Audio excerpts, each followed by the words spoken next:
Bonjour à tous, bienvenue sur ce direct. C'est un plaisir de se retrouver après quelques temps d'absence sur le net et sur le live de Facebook. Donc bienvenue.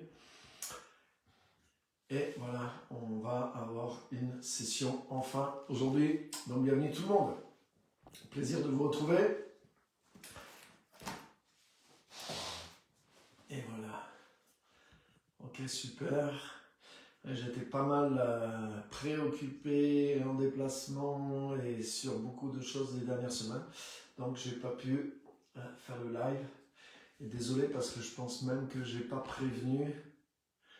Donc là, quand je le fais, je préviens. C'est plus sûr. Donc bienvenue à tout le monde, bienvenue Christiane, bienvenue à ceux qui commencent à arriver. Super. Super, super. Donc c'est un plaisir en tout cas de se retrouver et puis d'avoir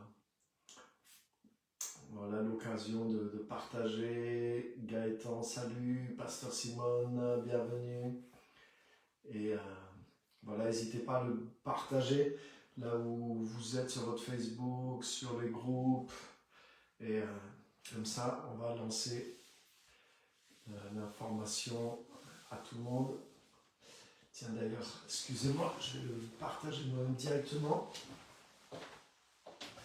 sur le groupe aussi. Voilà, super. Ok. Donc, bienvenue tout le monde. J'espère que vous allez bien et que vous êtes en forme.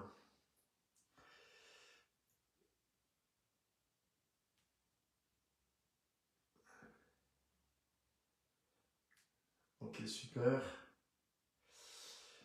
Alors, on va partager aujourd'hui. Je voudrais vous partager un petit peu sur... bonjour Valérie aussi qui est là.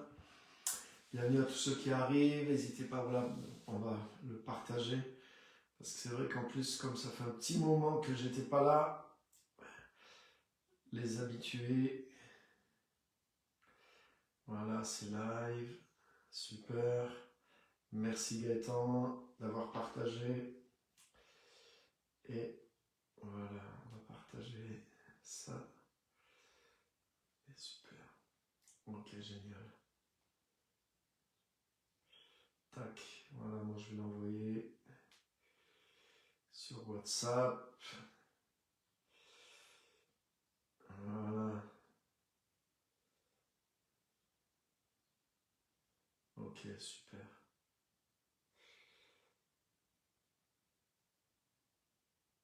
Ah, mais c'est bien ça. Avec WhatsApp, on peut partager aussi directement. Je vais voir ce que ça donne. Si ça va ramener du monde. Ok, Manouchka, bienvenue aussi. Geneviève, Valérie, super, super.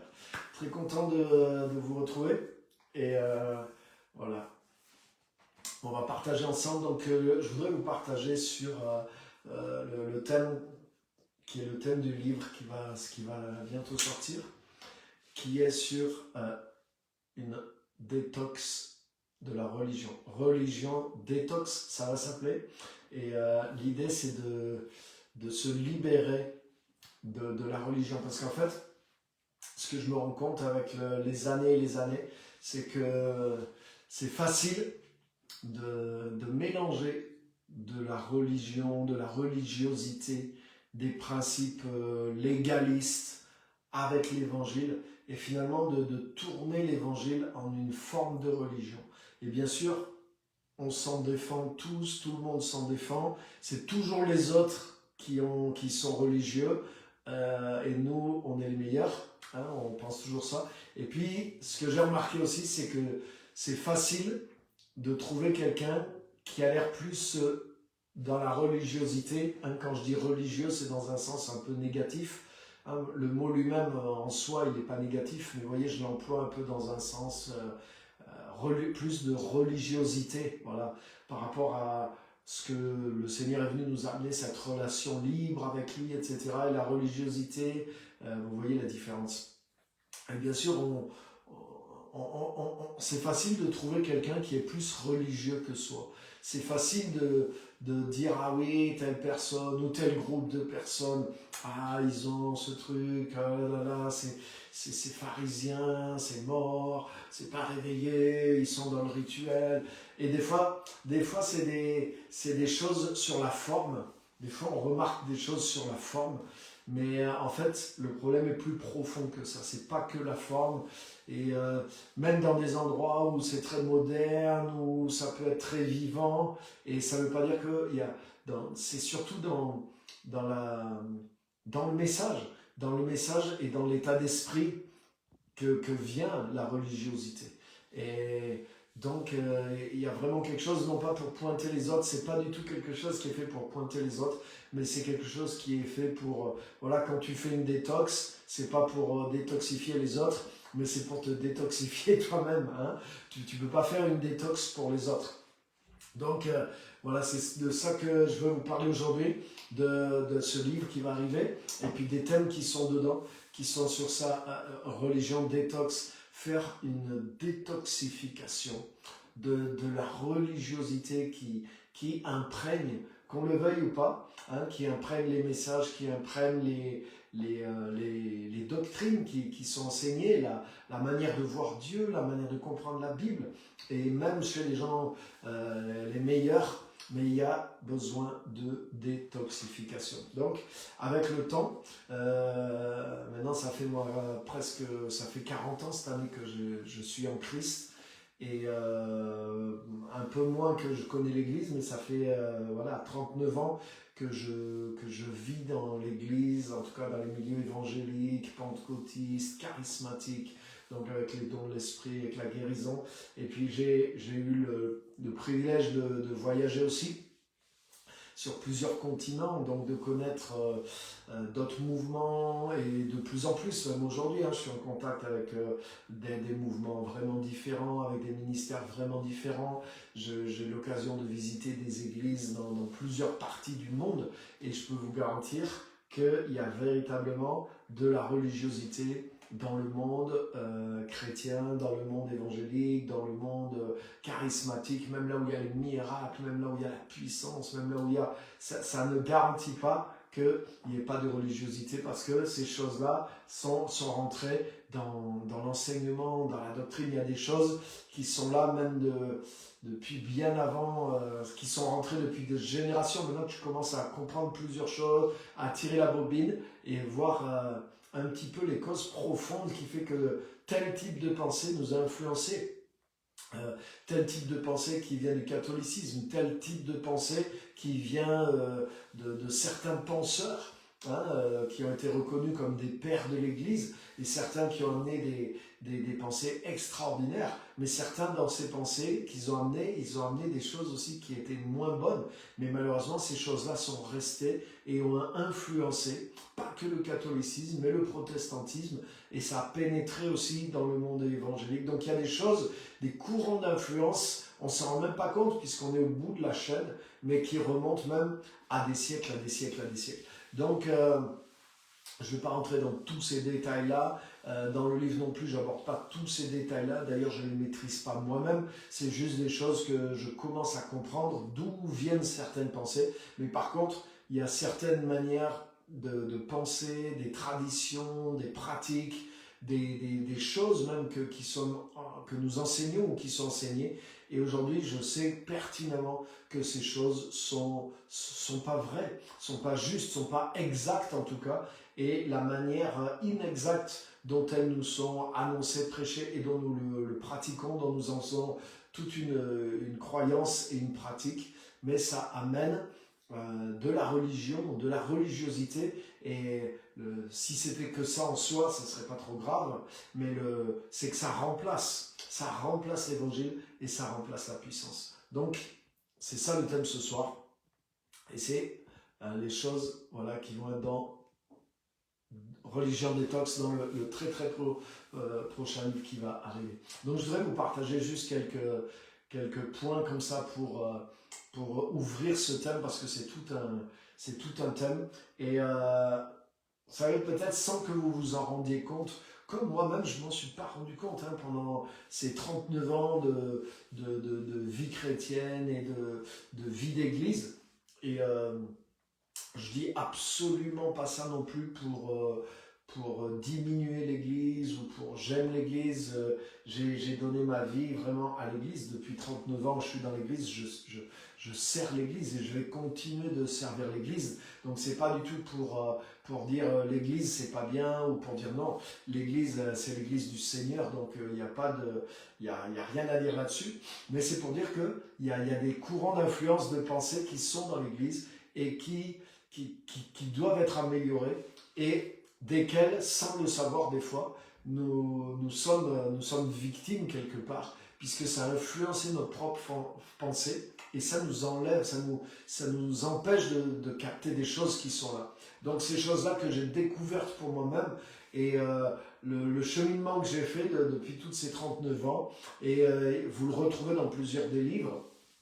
Même dans le tout premier livre que j'ai fait, c'est vraiment un livre sur ça, hein, au bout de 15 ans, mais j'ai fait un point, et après que le Saint-Esprit a commencé à me révéler vraiment des choses sur la grâce, et je me suis rendu compte qu'il y avait déjà une différence entre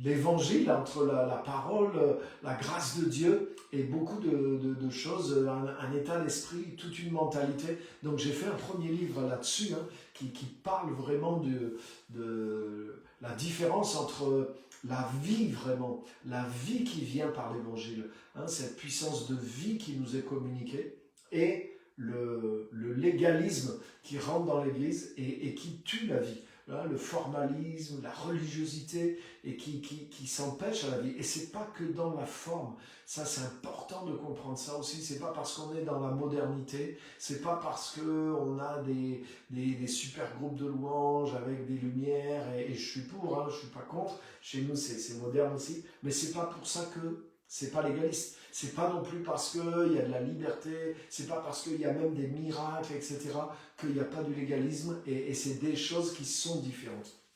Donc c'est pas juste en surface, mais c'est des choses profondes qui sont dans les croyances et qui sont rentrées dans les doctrines et les pratiques de l'Église et qui sont courantes, qui sont partout. Donc c'est sur ces choses-là pardon, qu'on a besoin d'avoir de la clarté pour pouvoir détoxifier. Hein? Et le but, c'est ça, c'est de se détoxifier chacun de la religion finalement qui touche nos pensées et qui touche nos pratiques. Parce que ben, c'est l'un ou l'autre en réalité. L'évangile amène la vie, l'évangile amène la présence de Dieu, l'évangile amène beaucoup de choses, mais cette influence de religiosité, de légalisme qui est dans notre évangile, je pourrais dire, mais il pollue tout ça et il nous enlève une dimension. Et ce que je voudrais vous dire, c'est que des fois, dans nos vies, et moi je l'ai vécu mais des années et des années, c'était pas le manque d'effort, c'était pas le manque de prière, c'était pas le manque de courage, c'était pas... Et en fait, j'ai beaucoup travaillé ça, j'ai beaucoup cru ça, donc j'ai rajouté sur faire plus, des efforts, tatata. Et en fait, je me suis rendu compte avec le temps, non, c'est qu'il y avait des vérités de la parole que j'étais à côté en réalité. Pas très loin, mais suffisamment à côté pour que la puissance ne soit pas là. Et c'est simplement en me réalignant sur des vérités, et des vérités quelque part qui sont beaucoup plus faciles que la religion, parce que la religion, elle nous pousse à l'effort personnel, elle nous pousse dans des pratiques qui sont stériles. Donc en fait, quand tu es là-dedans, mais tu forces et tu n'as pas beaucoup de résultats, ou peu, ou pas du tout même de résultats. Alors que la grâce de Dieu, mais c'est quelque chose quelque part qui est beaucoup plus facile. C'est quelque chose sur lequel tu vas te reposer, tu vas croire, et dans lequel il y a beaucoup plus de puissance et beaucoup plus de résultats. Donc des fois, c'est pas c'est pas le manque d'effort, c'est pas notre manque de sérieux, c'est pas notre manque de consécration, mais c'est notre manque de révélation, notre manque de clarté sur la bonne nouvelle, sur le message, qui fait que nous sommes mal positionnés et du coup, il y a des choses qui n'arrivent pas ou qui arrivent trop peu dans nos vies. Donc voilà, c'est ça. Et c'est pour ça qu'on a besoin de, de cette détox, ou si on est nouveau aussi dans le Seigneur. Et là, c'est merveilleux parce que ça veut dire que dès le début, mais vous pouvez avoir l'occasion de vous positionner directement dans ce qui est bon. Et ça va vous éviter bien du temps perdu et bien des efforts pour rien. Hein. Et c'est pour ça que c'est important d'avoir le plus de discernement possible avant d'avaler un petit peu tout ce qui est sur le marché. Parce que honnêtement, dans notre monde évangélique qui a du bon, hein, il y a beaucoup de bonnes choses, c'est sûr et certain, comme je redis, hein, je ne suis pas là pour... j'en fais partie et je le sers et moi aussi j'ai des choses à améliorer dans tout ce que je fais, donc c'est pas du tout une critique négative, hein, c'est quelque chose de constructif. Mais honnêtement, dans le message qui est courant, et qu'on entend, mais c'est truffé de religiosité en réalité, c'est truffé de choses qui sont inexactes, de légalisme, et si vous absorbez ça, que vous le vouliez ou pas, mais vous l'adoptez, ça rentre dans votre système, et donc il y a du bon, il y a des choses vraies qui rentrent dans votre système, mais il y a des choses aussi qui sont pas bonnes, et qui vous positionnent de travers, et c'est l'ensemble qui va être freiné. Vous ne pourrez pas dire ah oui, mais oui, il y a des choses, vous discernez peut-être que c'est pas bon du tout, mais vous avez besoin de capter d'abord, c'est en captant vraiment, premièrement dans la parole, premièrement ces choses-là, et en les établissant dans votre expérience que vous aurez un grand discernement.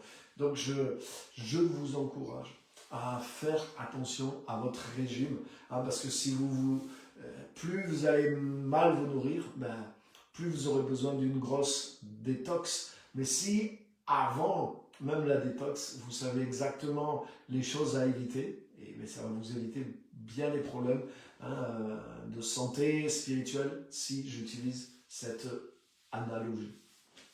Voilà, donc c'est ça un petit peu tout ce qui va se passer. Et dans le livre, là, je touche des sujets, je vais rentrer un peu bien sûr en profondeur sur des sujets clés qui sont des courants de pensée et de pratiques qui font aujourd'hui la vie vraiment des chrétiens et qui doivent être réajustés. Et moi personnellement, là c'est au bout de toutes ces années, hein, de ces 40 années, que j'ai décortiqué, j'ai fini par comprendre ces choses, comprendre d'où venait le problème, que ça soit bien clair, retrouver les bonnes pensées, les bonnes croyances, les bonnes manières, les bonnes doctrines, voir aussi que c'est pas juste moi, mais c'est bien d'autres, et des grands penseurs, et des théologiens, et des prédicateurs, et donc c'est pas quelque chose qui est juste une idée personnelle, mais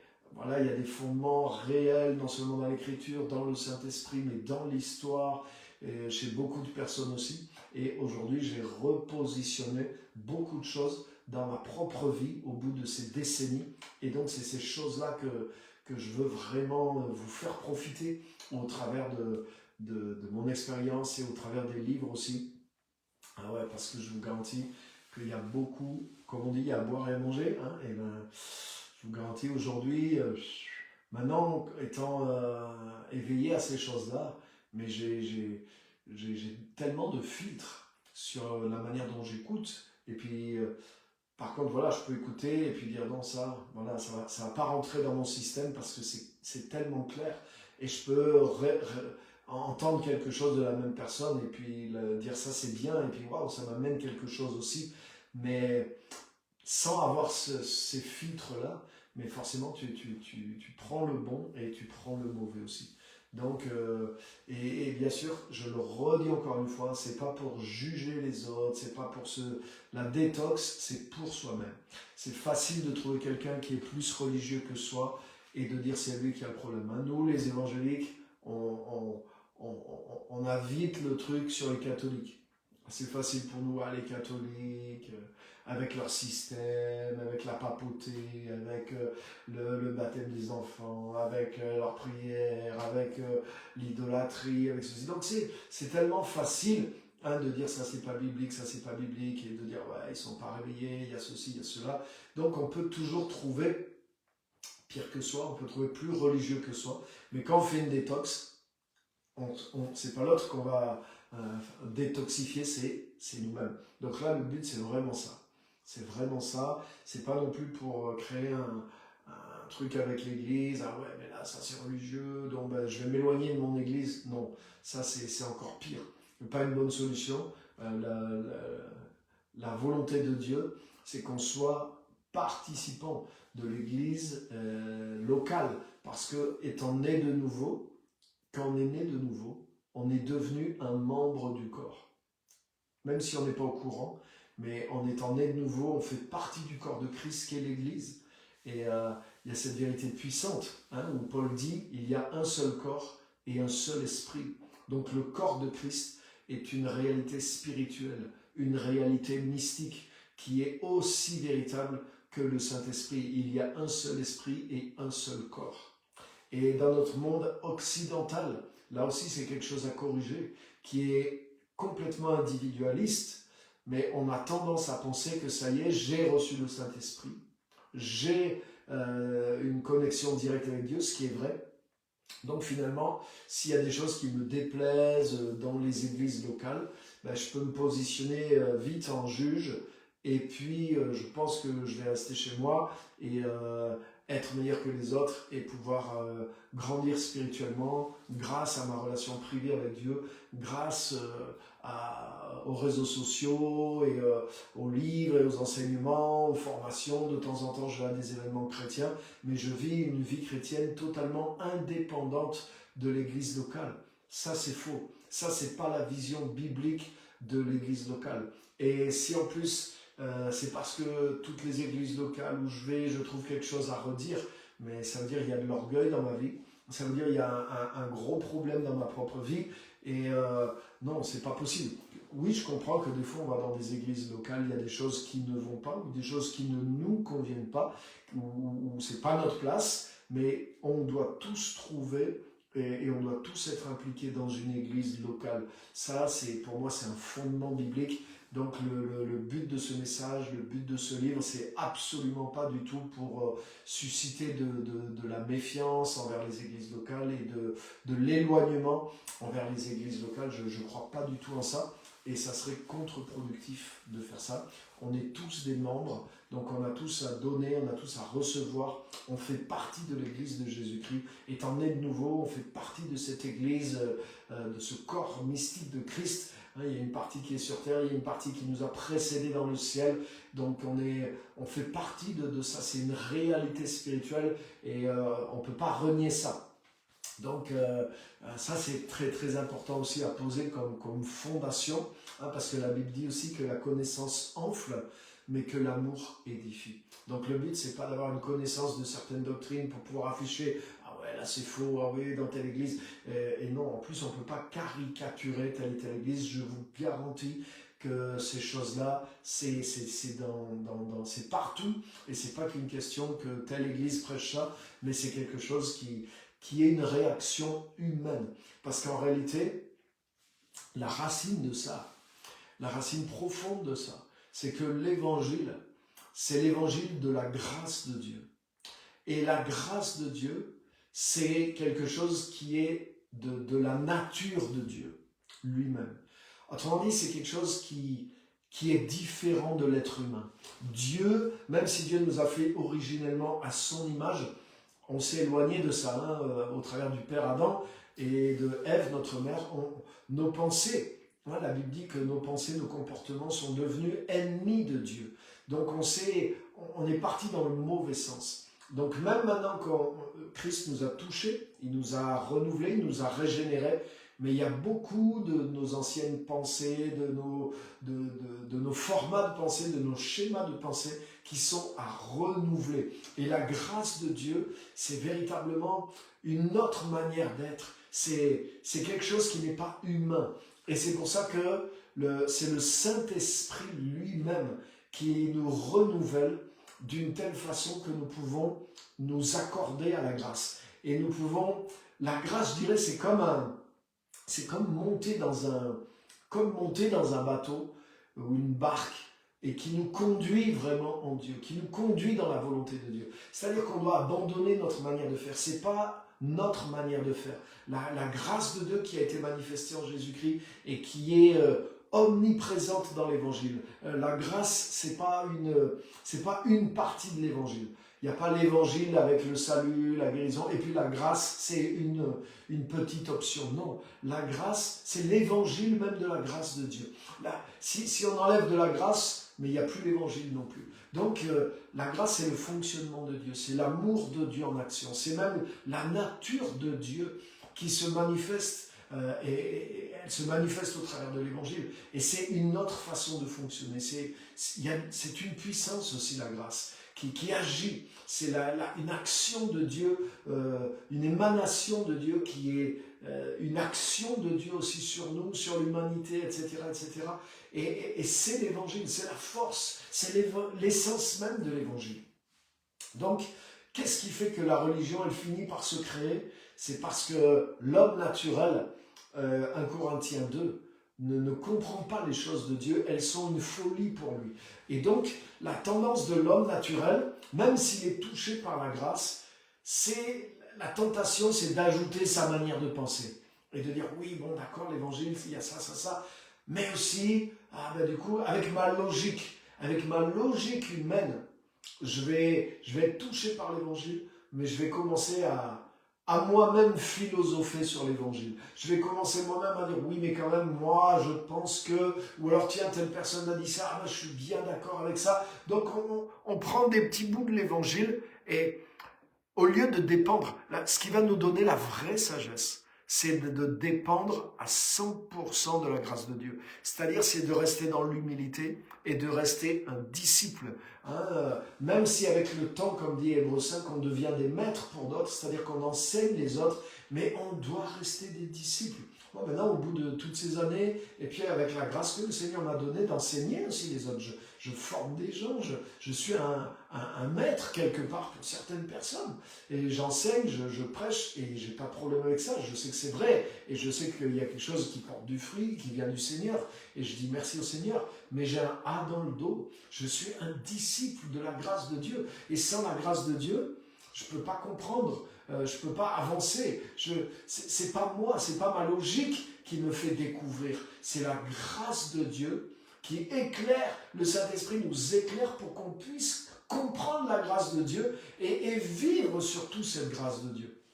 Et c'est ça, c'est le fait de rester dépendant de la grâce qui fait que l'évangile va rester pur. Mais c'est tellement facile et c'est tellement une tentation d'ajouter notre propre réaction, notre propre manière de penser. Parce que la grâce de Dieu, c'est au-delà de ce qu'on pense. L'amour de Dieu, c'est au-delà de ce qu'on imagine. La manière, ce que Jésus a fait pour nous déjà, et là où il veut nous amener, le travail qu'il fait en nous, c'est au-delà de notre pensée, de notre imagination. Donc, on a tendance à rajouter un petit peu de nous-mêmes, et c'est là que la religion, elle commence. Donc la religion, elle ne commence pas dans les églises, elle ne commence pas chez les autres, elle ne commence pas chez les catholiques, mais la religion, elle commence en moi, quand l'évangile me touche et que je commence à avoir mes petites pensées humaines pour satisfaire à l'évangile. Je vais vous donner un exemple tout simple. Moi, quand je me suis converti, j'étais dans une forêt. Donc j'avais personne m'endoctriné, j'avais pas eu de religion avant, donc j'étais un gars plutôt libre, entre guillemets, dans tous les bons et mauvais sens du terme, mais j'étais très libre dans ma pensée, très libre dans mes actions, j'avais 18 ans en plus, donc je n'étais pas du tout conditionné par la religion, ni par le système aussi, je m'étais affranchi de tout quelque part. Et j'ai connu l'évangile dans cette situation. Donc c'est juste un chrétien qui lui était dans un milieu aussi hors église qui m'a fait connaître l'évangile. Lui, il était en chemin aussi et j'ai découvert le Seigneur comme ça. J'étais dans une forêt, je vivais une expérience avec le Saint-Esprit et j'avais ma Bible. Et je vous dis ça pour vous montrer quelque chose comme quoi on peut devenir vite religieux. Et je me rappelle, Donc je vivais une rencontre avec le Saint-Esprit, même jusqu'à aujourd'hui, j'y pense tous les jours, tous les jours, tous les jours, tous les jours. Et vraiment, je vis encore de ce momentum, quoi. Ça a lancé ma vie et ça s'est jamais arrêté. Et c'est facile pour moi, dans ma mémoire, c'est gravé, quoi, le sentiment de la présence de Dieu, ces premières impressions de vivre dans le Saint-Esprit, tout ça, c'est très, très, très présent dans ma vie. Et qu'est-ce qui s'est passé même je peux vous dire, j'étais dans cette forêt, donc je travaillais un petit peu la noix de coco, artisanalement pour moi-même, les calebasses, tout ça, donc je faisais des sacs, je faisais des ustensiles aussi pour manger avec la calebasse, tout ça. Et j'avais travaillé la noix de coco, par exemple, j'avais fait des petits bracelets comme ça, en découpant des noix de coco avec des tranches, je m'étais fait des petits bracelets. Et donc je faisais des trucs comme ça. Donc j'avais fait 3 bracelets. Et puis je portais 3 bracelets, et puis comme je étais vraiment nouveau dans la foi, tout ça, je me dis, waouh, mais Dieu c'est le Père, le Fils, le Saint-Esprit. Waouh, mais maintenant, ce bracelet ça va être le Père, ce bracelet ça va être le Fils, ce bracelet ça va être le Saint-Esprit. Et comme ça va me rappeler à ça. Et tu vois, c'est une petite chose, mais tu vois, rapidement, j'étais en train de construire des petits objets.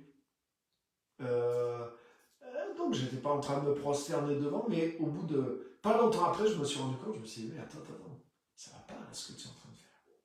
Une autre fois aussi, je me rappelle, j'ai encore la cicatrice là. J'ai encore une cicatrice là. Voilà, vous la voyez là, cette cicatrice. Une petite cicatrice, hein. C'est pas grand chose. Mais quand j'ai lu l'évangile, tout ça, tout ce que Jésus a fait pour moi, je dis, ouais, Seigneur, je me suis dit, mais moi je veux m'engager aussi avec toi.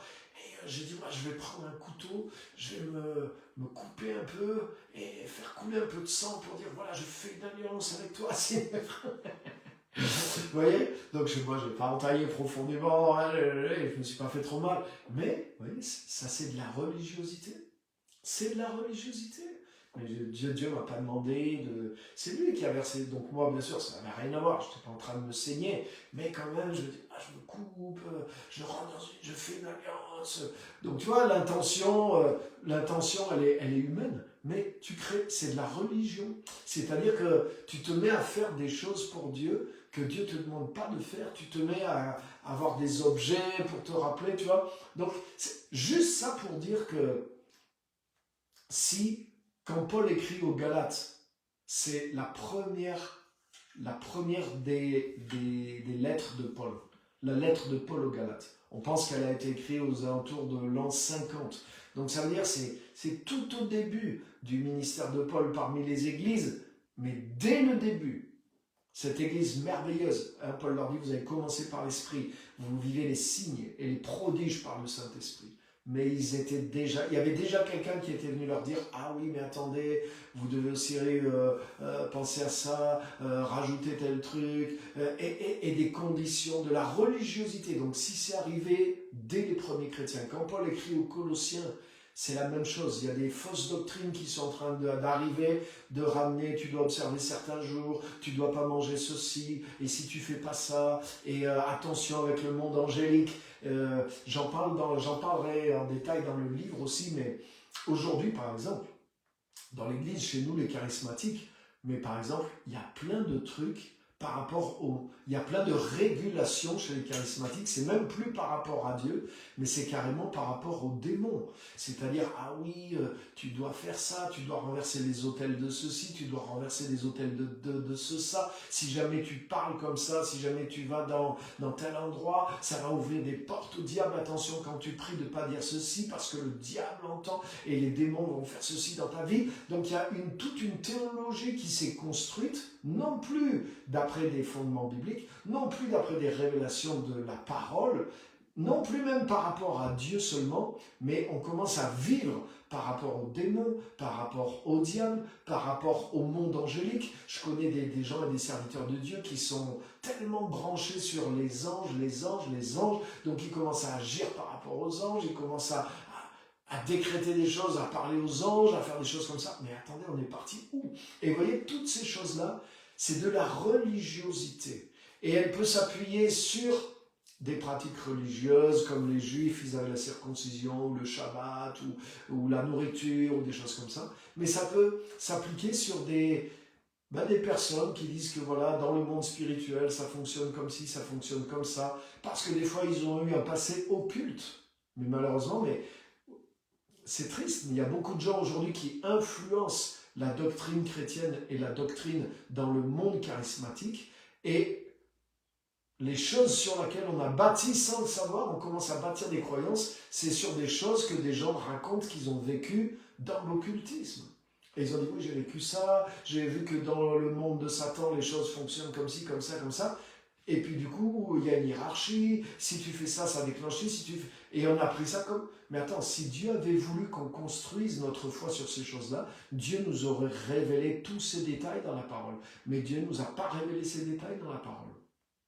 Et les gens, une chose qu'il faut savoir, c'est que les gens qui ont appris ça, soi-disant, pendant qu'ils étaient au service du diable, mais tant que tu es au service du diable, tu es trompé. Il ne faut pas croire que tout ce que tu vois, c'est vrai, que tout ce qui t'arrive, c'est la vérité. Tu es en train de travailler dans le monde du mensonge et dans le monde de l'illusion. Donc tu ne peux pas tirer des doctrines de cette expérience-là et ensuite aller enseigner ça. Non. Bien sûr, il y a une expérience, il y a sûrement des choses qui vont te servir, mais attention, si nous, les chrétiens, on commence à baser notre foi sur des doctrines qui ont été fondées à partir de l'expérience occulte de personnes qui ont été là-dedans, waouh. Mais aujourd'hui, je vous garantis que c'est carrément ça. Et ça, par exemple, ça, c'était les Colossiens. Les Colossiens, Paul leur dit, mais vous laissez pas embarquer par des gens qui parlent, qui fondent leur foi à partir de visions, à partir du monde angélique et à partir de telle ou telle philosophie, non pas humaine, mais basée sur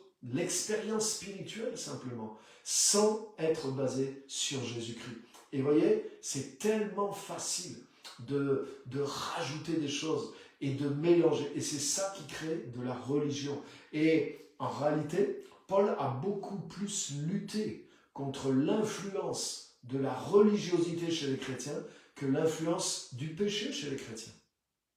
Lisez les épîtres de Paul, et puis on partage ensemble si vous voulez, parce que moi ça fait quand même des décennies que j'étudie ça de près.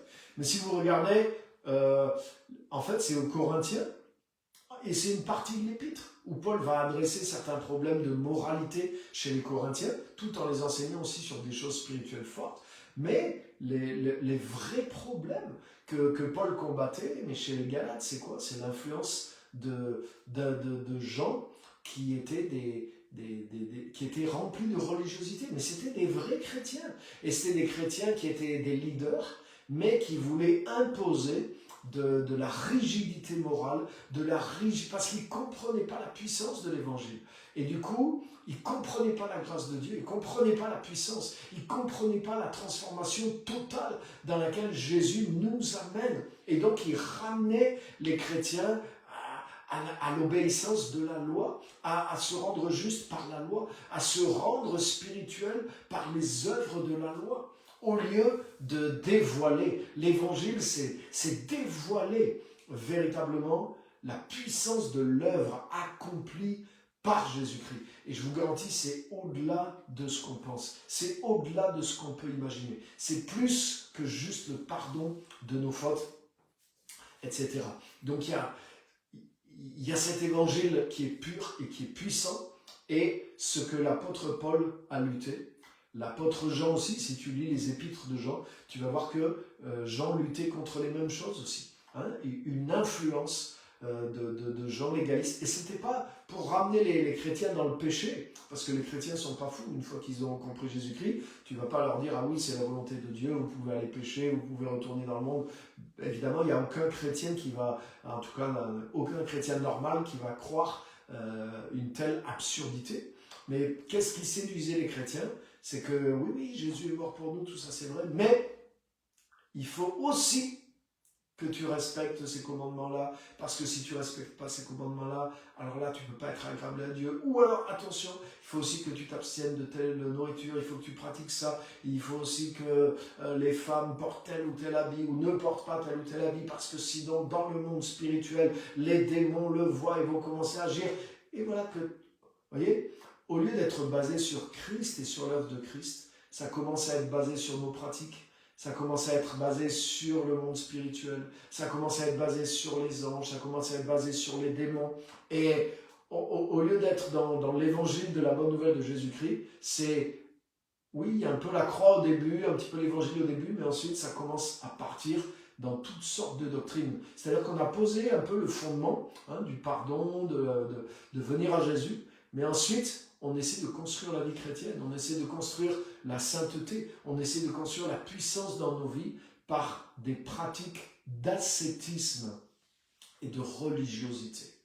Et il y a beaucoup de ça qui est présent dans l'Église aujourd'hui, en particulier chez nous les charismatiques, qui voulons devenir spirituels pour accéder aux dons, pour accéder à la puissance. Et on a raison d'avoir ce désir et cette soif, c'est biblique. Par contre, c'est la manière dont nous pensons que ces choses s'obtiennent, qui est basée plus sur l'ascétisme, c'est-à-dire les efforts que nous faisons sur nous-mêmes, dans la prière, dans le jeûne, dans s'abstenir de ceci, s'abstenir de cela. Autrement dit, comme dans les religions à mystère, comme dans les religions païennes, où c'est l'ascétisme, dans l'hindouisme, ou dans le yoga, ou dans le New Age, tout est basé sur l'ascétisme. C'est-à-dire, c'est la privation, la pression que tu mets sur toi, sur ton corps, sur ta vie charnelle, pour devenir spirituel.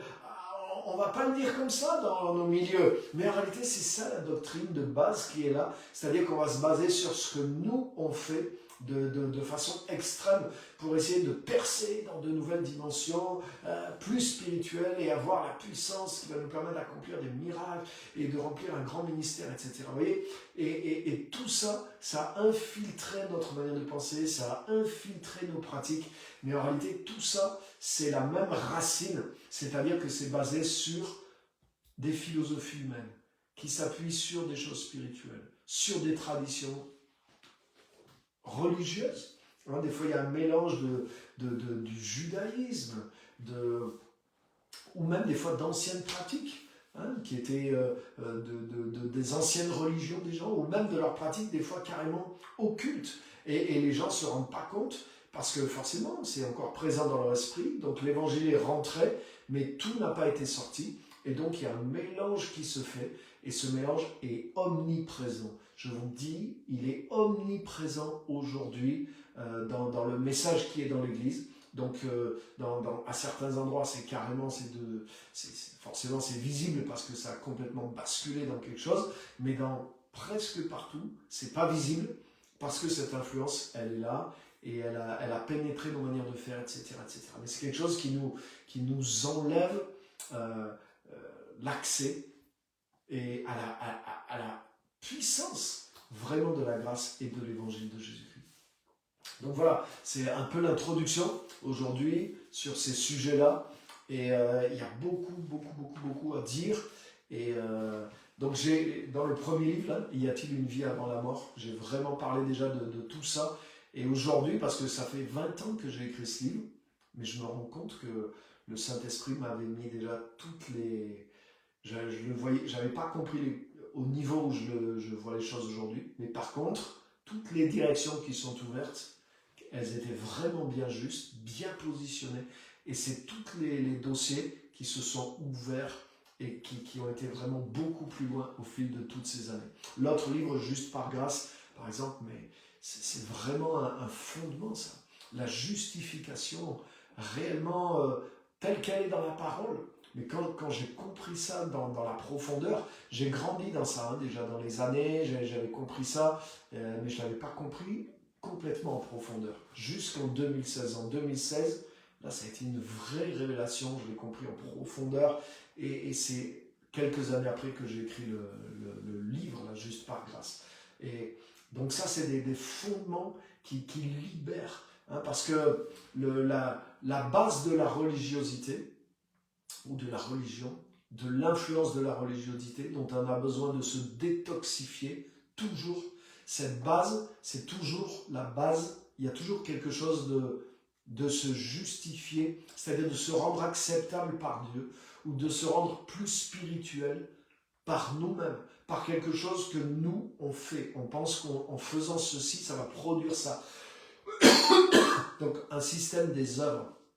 Donc bien sûr, aucun évangélique ne croit, et même aucun protestant normalement, ne croit qu'il est sauvé par les œuvres.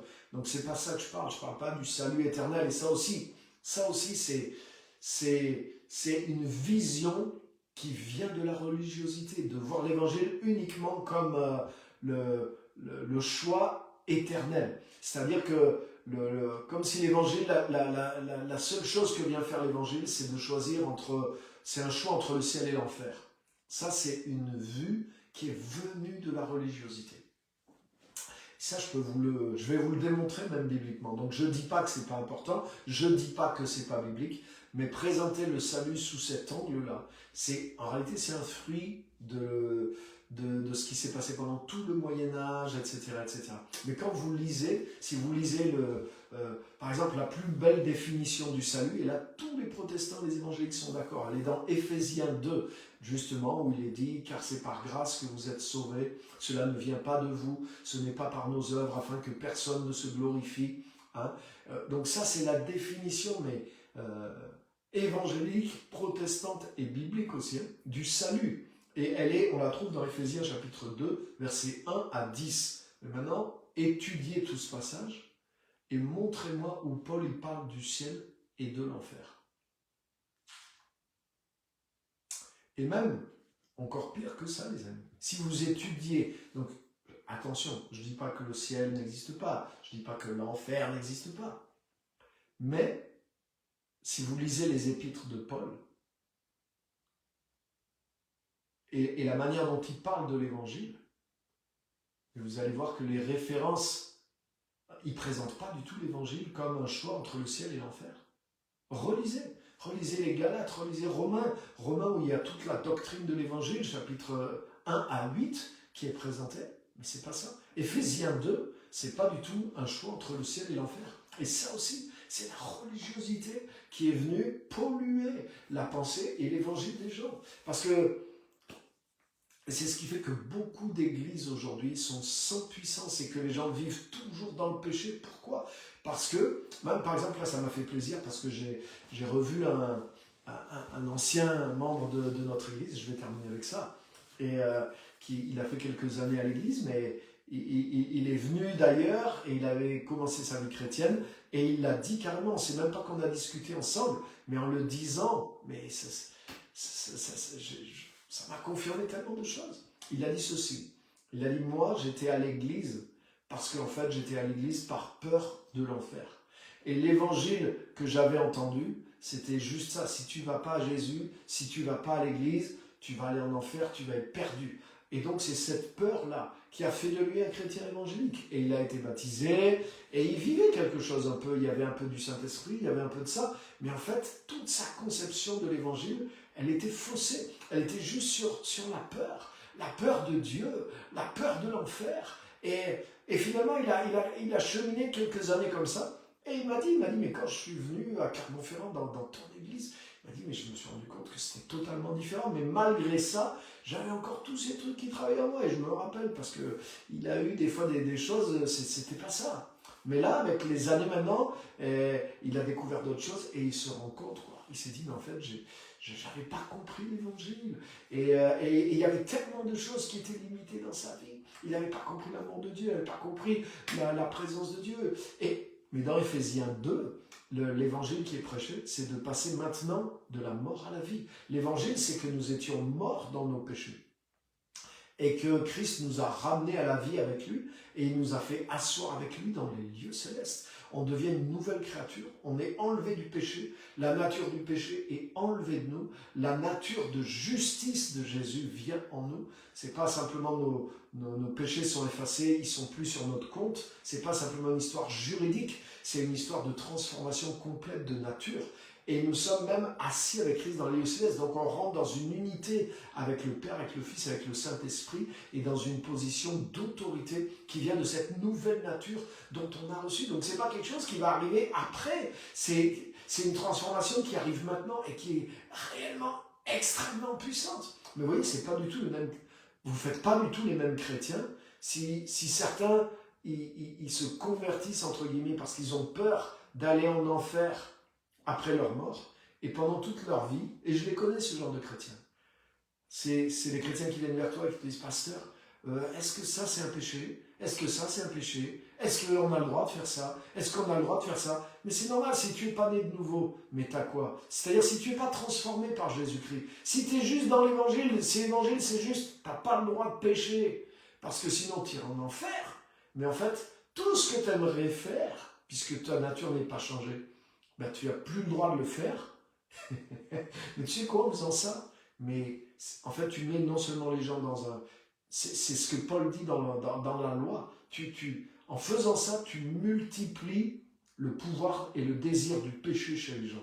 Parce que ce n'est pas l'évangile qu'ils ont entendu. Ils ne sont pas passés par la conversion, ils ne sont pas passés par la nouvelle naissance. C'est de la pure religion, c'est de la pure condamnation et ça produit l'effet inverse. C'est-à-dire que par derrière, il y aura l'hypocrisie et il y aura la perversion. C'est-à-dire que leur nature n'étant pas changée, les gens vont faire toutes les choses qu'ils n'ont pas le droit de faire, puisqu'ils pensent que à ça, ça devient obsessionnel, et finalement, ils tombent dans ces choses-là, peut-être même pire que des gens qui sont athées.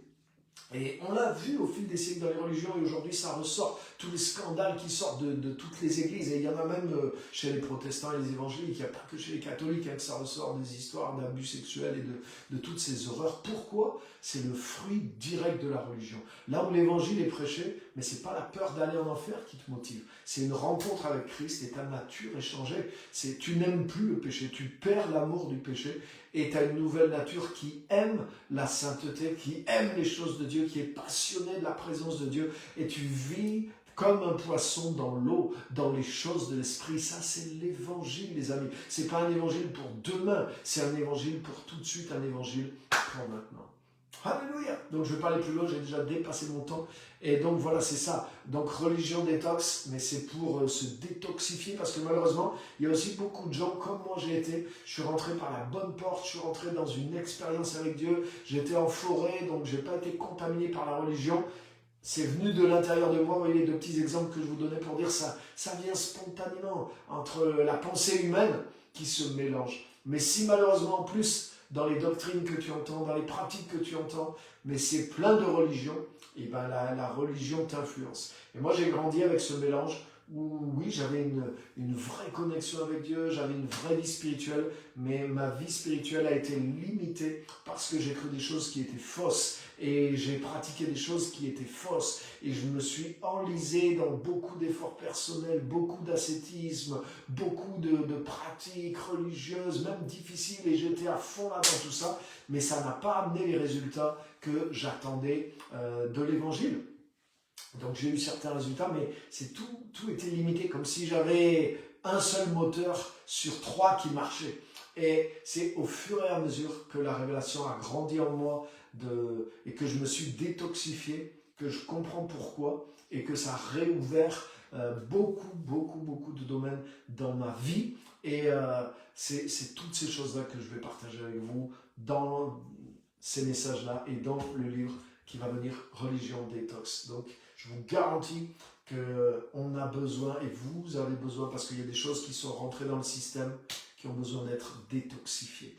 Donc l'idée c'est d'en prendre conscience, pas pour les autres, pas pour les églises, mais pour moi. C'est pas pour dire ah oui là-bas c'est comme ça, non, ça m'intéresse pas. Pour dire moi, là j'ai besoin de détoxifier ça, j'ai besoin de rechanger ça. Et c'est ça qui va me libérer, c'est ça qui va ramener la puissance, c'est ça qui va ramener la présence, c'est ça qui va ramener le témoignage, c'est ça qui va ramener l'efficacité, c'est ça qui va ramener les fruits, c'est ça qui va ramener la paix, c'est ça qui va ramener l'action de Dieu dans ma vie. Donc voilà, c'est ça le but de tous ces messages. Une vraie détox. Ok, donc je regarde les commentaires s'il y a des questions ou des choses à partager. Merci à tous d'être là. Mélissa, Christian Youth, très content de t'avoir depuis Kinshasa. Gabriel, c'est ça. Et merci Jessie. Bakary aussi connaît, super. Sois béni. Donc je pense que tu es sur le Burkina, si je me rappelle bien. Et bien sûr, tous ceux qui sont là aussi de la région